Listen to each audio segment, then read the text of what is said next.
आप देख रहे हैं स्वतंत्र रिपब्लिक भारत। बात ऐसे प्रेमी जोड़े की जिन्होंने न जात पात का ध्यान रखा और ना ही मत मजहब का। प्यार इस कदर सर चढ़ के बोला कि आफरीन बानो अंकिता रावत बन गई और रवि के साथ शादी रचा ली।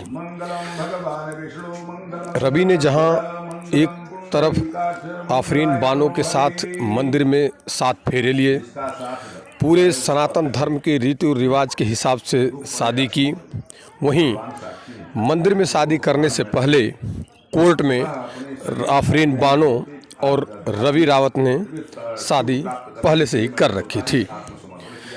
भारीनाथ मंदिर है दुबौला के पास, जो पौराणिक मंदिर है, वहाँ पर अनेकों जोड़े आते हैं और अपनी अपनी शादियाँ करके अपना दाम्पत्य जीवन निर्वहन करते हैं। ठीक वैसा ही आफरीन बानो और रवि रावत ने किया।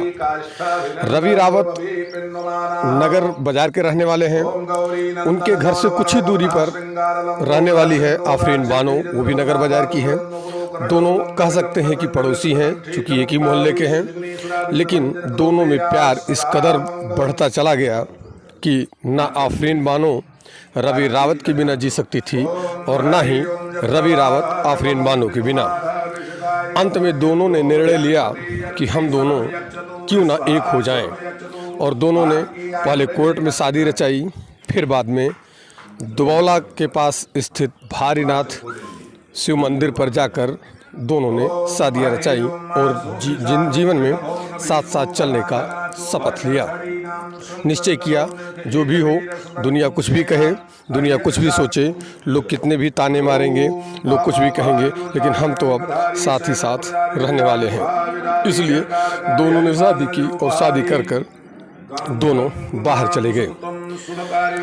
इस दौरान दूसरे दिन पुलिस वालों की काफ़ी दबिश के बाद दोनों जोड़े नगर थाने में हाजिर हुए और वहां उन दोनों से पूछताछ की गई, जिसमें लड़की और लड़के के परिवारीजन भी मौजूद थे। सबके सामने लड़की ने लड़के को एक्सेप्ट किया और लड़के ने लड़की को एक्सेप्ट किया।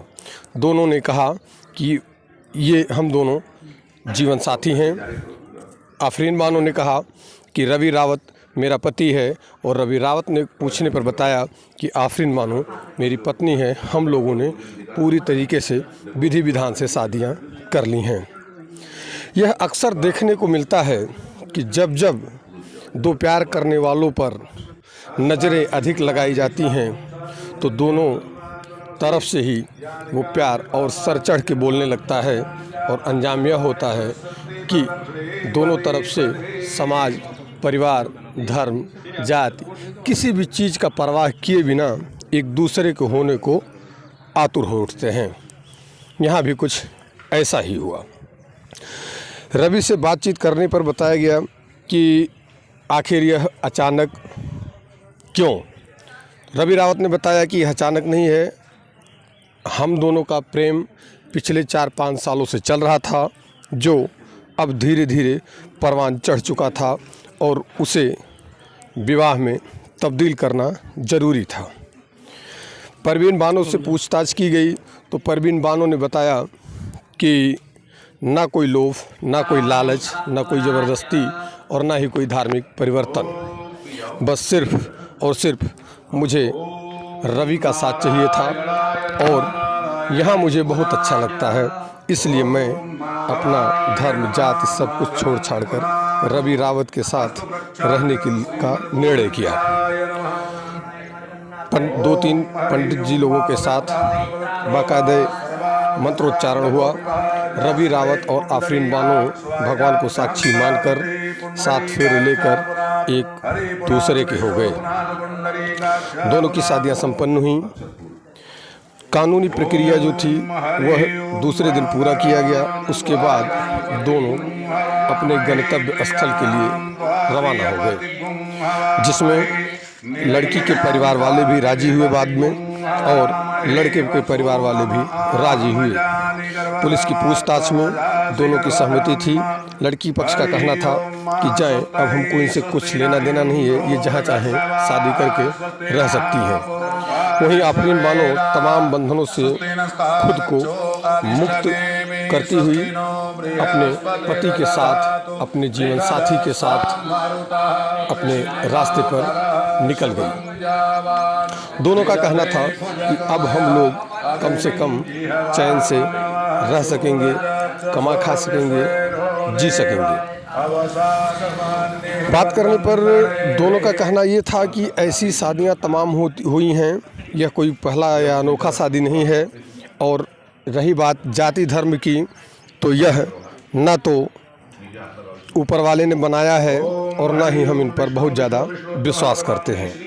हम सिर्फ इतना जानते हैं कि ऊपर वाले ने सबको इंसान बनाया है, हर कोई यहाँ पर इंसान है और एक इंसान ही दूसरे इंसान को समझ सकता है। जात, धर्म, मत, मजहब, यह तो एक इंसानी बंधन है जो एक दूसरे से जुदा करने का रास्ता सा है।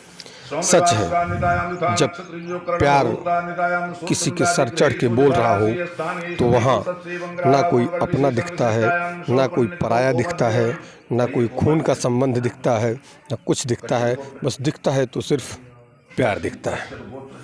जिसे वो चाहता है, जिसे मानता है, सिर्फ वह दिखता है। इस शादी की मुख्य भूमिका में रहे हिंदूवादी कट्टर नेता दिग्विजय सिंह राणा जी ने मुख्य रूप से भूमिका निभाई।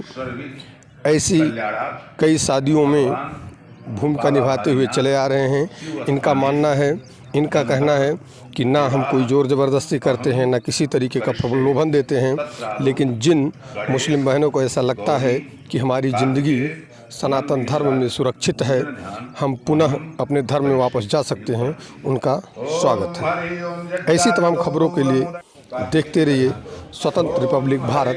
स्वतंत्र रिपब्लिक भारत आपके हर कदम पर खड़ा रहेगा और दिखाएगा सिर्फ सच। जब भी दिखाएगा सच दिखाएगा, इसके सिवा कुछ नहीं। देखिए क्या कहते हैं हिंदूवादी नेता दिग्विजय सिंह राणा। 23 साल उम्र है। अब हिंदू नाम अंकिता हो गया है। आप सभी को जय श्री राम, सादर प्रणाम। ये घर वापसी है। जो लोग किसी कारण से भूल भटक कर दूसरे धर्म में गए थे, आज अपनी इच्छा से हिंदू धर्म में वापस आ रहे हैं। आप सभी का हृदय से आभार और सभी बहनों का स्वागत है जो भी घर वापसी करना चाहती हैं। जय श्री राम। ये भारीनाथ मंदिर है, एक पीठ के रूप में काम कर रहा है। इसके पहले भी एक लड़की हिंदू इस मंदिर पर बनी थी, आज ये दूसरी लड़की है जो अपने इच्छा से घर वापसी कर रही है। जय श्री राम।